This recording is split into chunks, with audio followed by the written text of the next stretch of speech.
This is a good list that I've put together, inspired by a couple of others and my own contribution, and I'd like to share this list with you.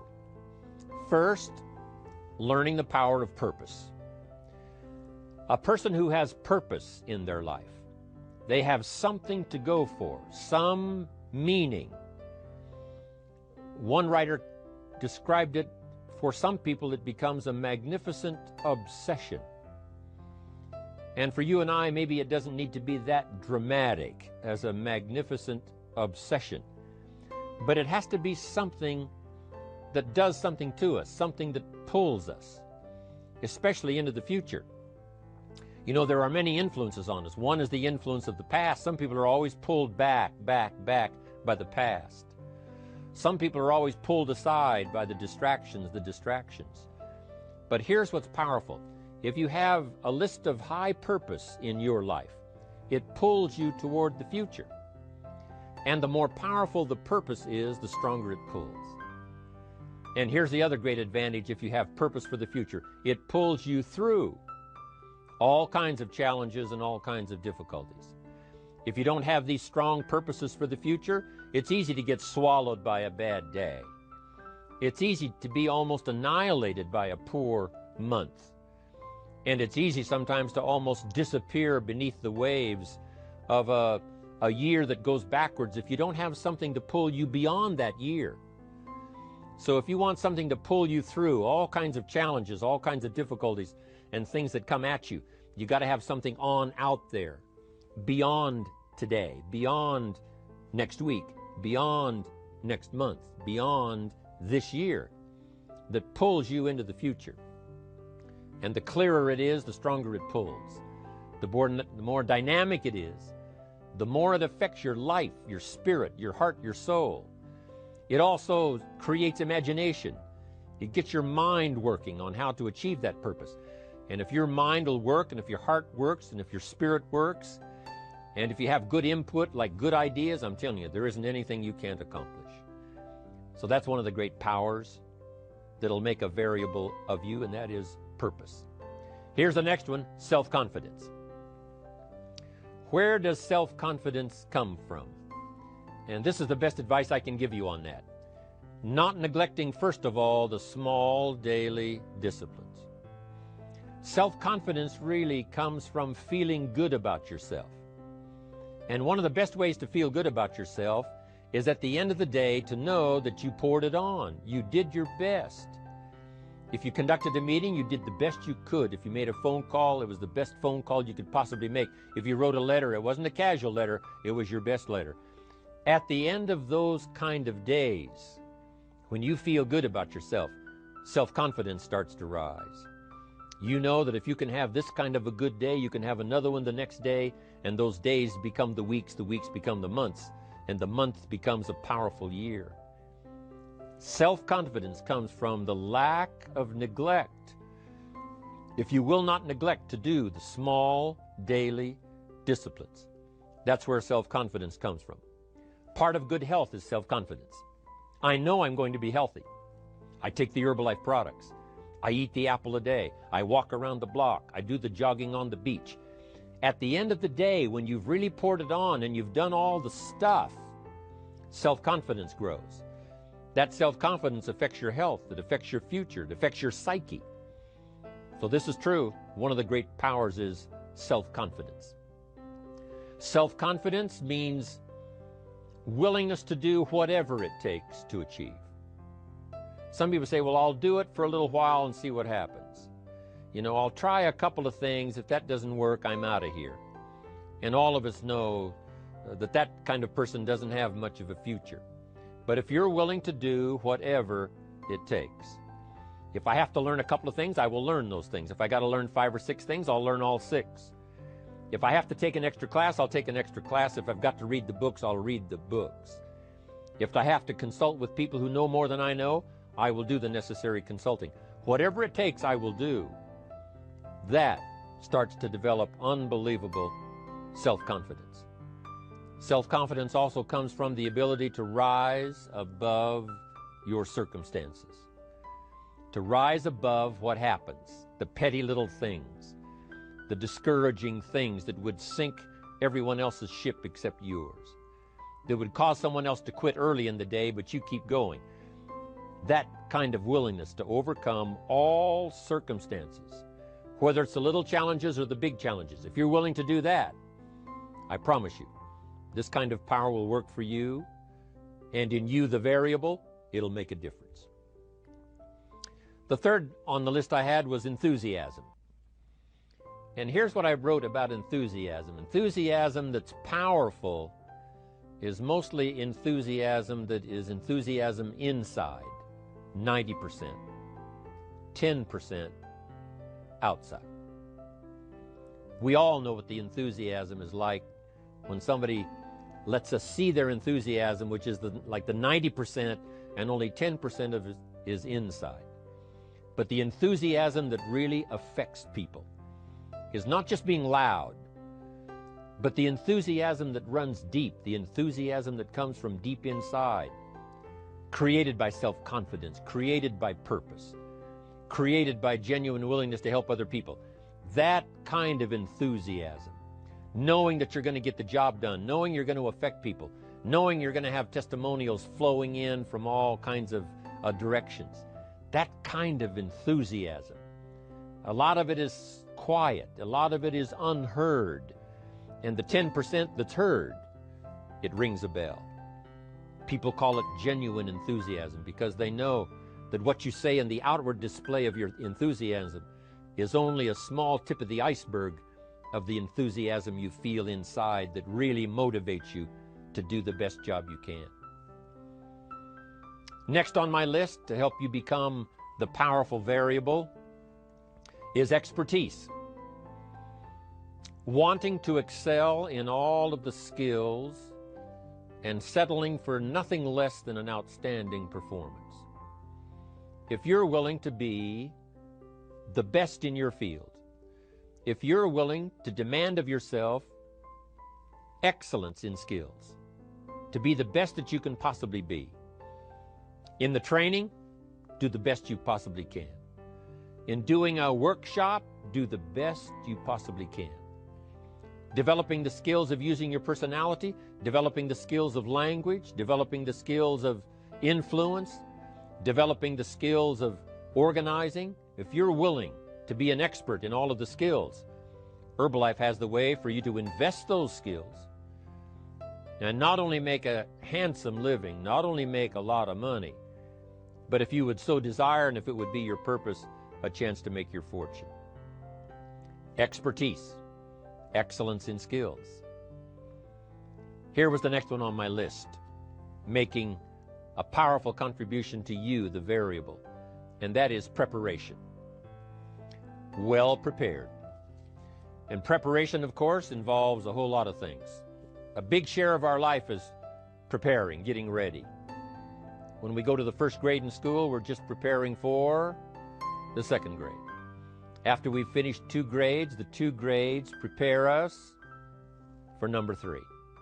Sometimes it seems like a long, excruciating time. And the time will just seem like it'll never come when we can finally have the performance that we really want. But it takes time to prepare. It takes time to get ready. And the decisions you make in the preparation time, those are the decisions that last for a lifetime. Preparing to have a good day. It's that preparing, maybe the night before, maybe the couple of days before the day that you're going to put everything together. The preparation for a meeting means that you've taken it serious.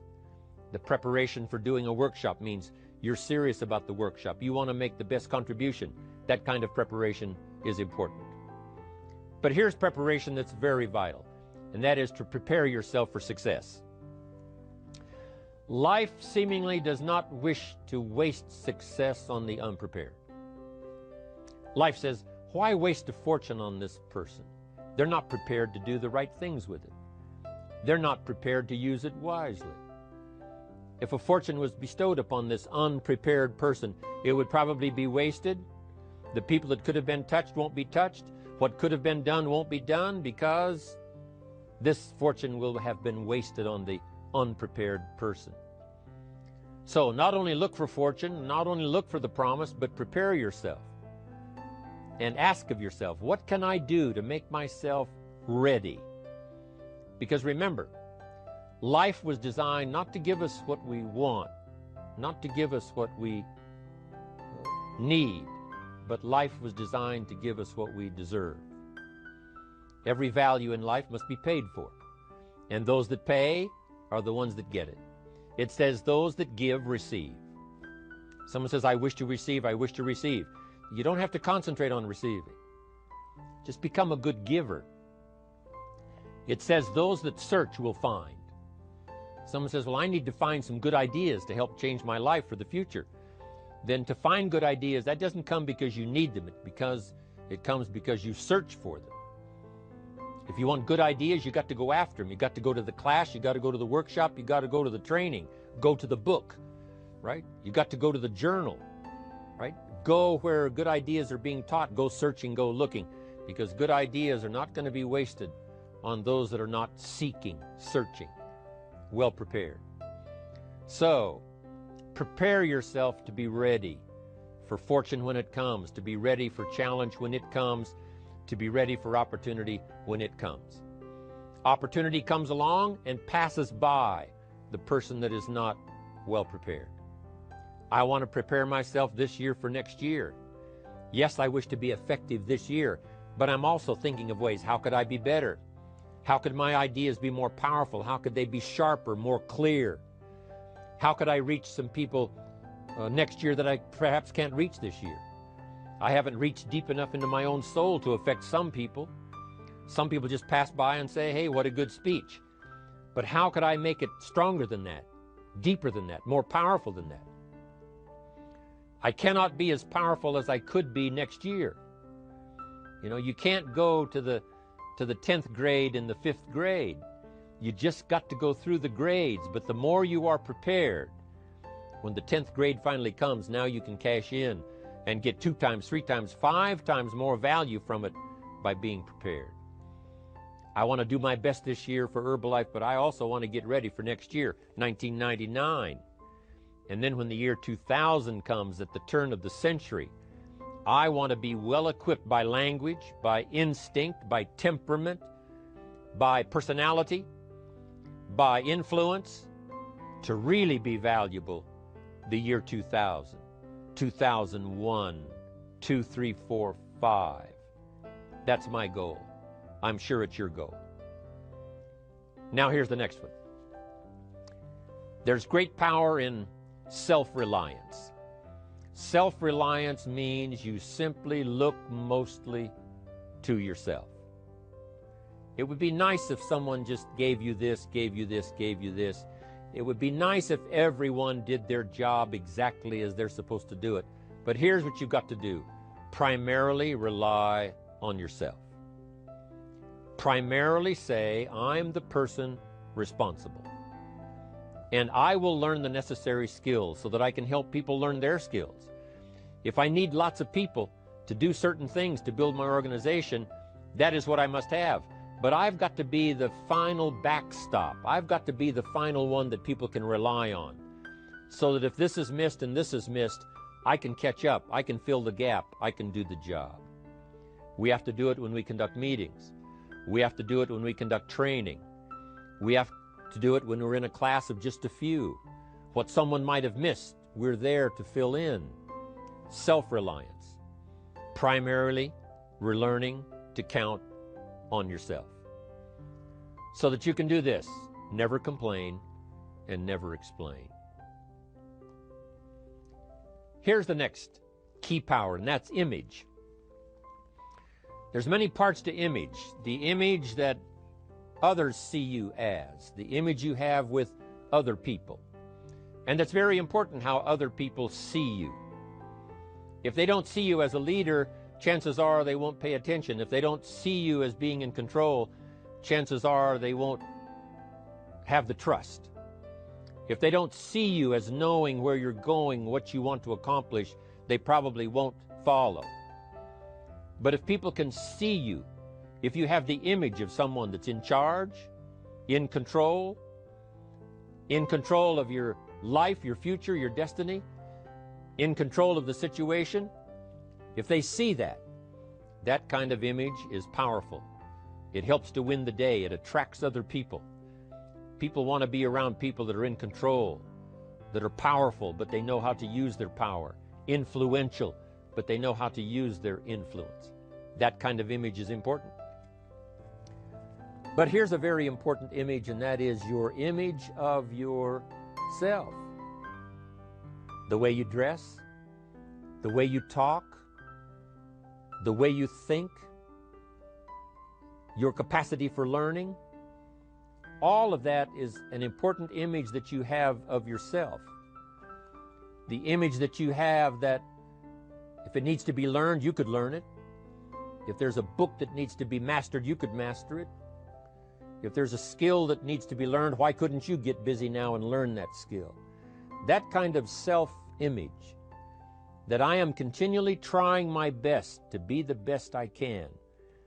Because one of the most important places you have to look is into the future, yes. You got to look into the past, yes. You've got to look around, yes. But one of the most important places you have to look is in the mirror. You know, how I appear to other people, that's important. But how I appear to myself is the ultimate importance. That kind of image, to where you'll develop the self-confidence, you'll develop the self-reliance. Now here's another one in my rather short list. The next word is character. Becoming a person of high values, a person of principles, a person of honesty, a person that earns respect. That kind of character. It took character when Mark started to put the marketing system together. How can we have a system that will build in the integrity, that people will know that if this happens, then this will happen. And if this goes wrong, here's the way to fix it. Unless you have the principles and the character and the integrity to put together a viable plan for a wide variety of people, then the system is not going to last very long. And I've been around long enough, and I'm sure you have been around long enough to see a lot of systems that got started, but they failed. And the reason is because they were not constructed with integrity. They were not constructed with character. They were not constructed with doing the right thing. They might have been constructed to take advantage. You know, cash it out as quickly as possible and leave. Mark was involved when others took advantage of him all those years ago before Herbalife. When someone took advantage and didn't have the character, didn't have the principles, and didn't have the character to stay, the character to see it through, the character to do the right thing.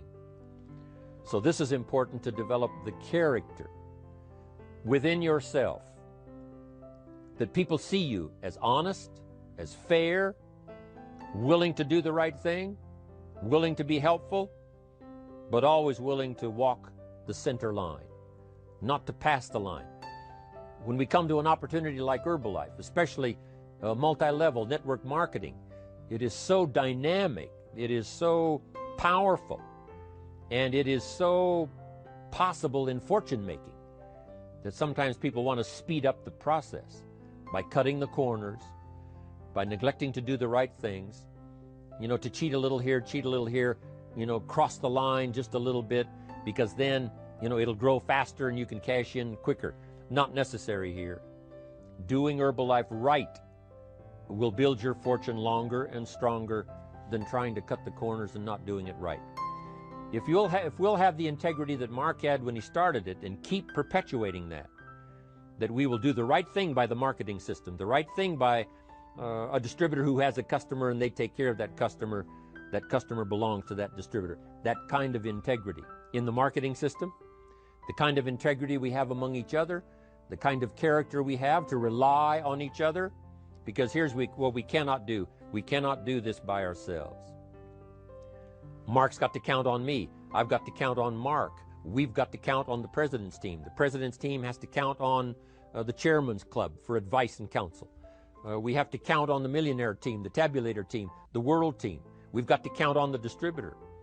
We've got to count on the distributor giving the right message to the potential customer. We've got to count on the distributor giving wise counsel to the new recruit, teaching them the right way, the Herbalife way, the principled way, the character way. Vitally important. Building and developing your own character. Now here's another one. It's called self-discipline. Self-discipline, all of us have a challenge with that. Because sometimes it's easy, and especially if you're working hard, doing the best you can, it's easy sometimes to let up and let it go. But remember, so many people, especially now that we're as big as we are around the world, are counting on what we do. At home office, they have to be careful. They have to be disciplined.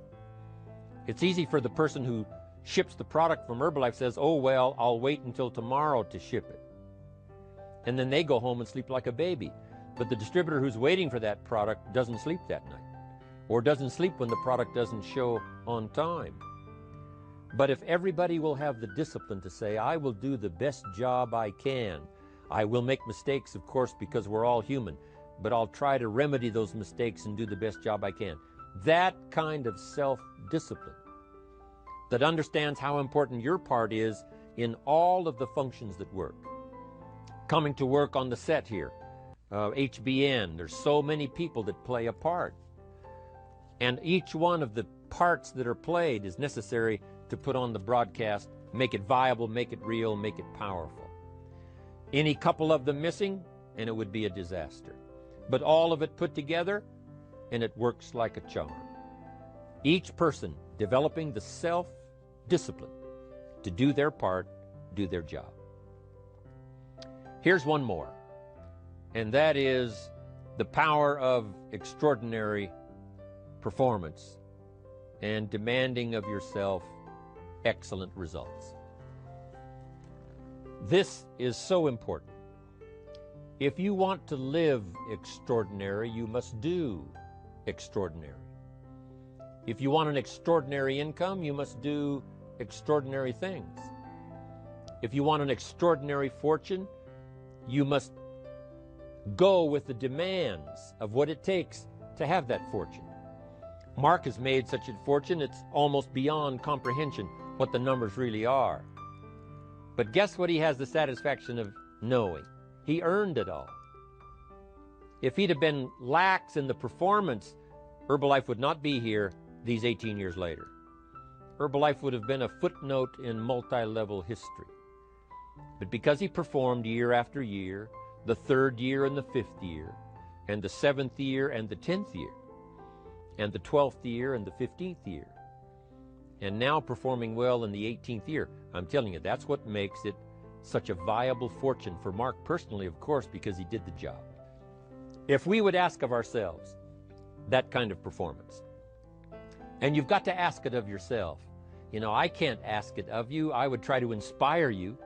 I would try my best to share with you what it might taste like, what it's like to finally make your fortune. It happened for me.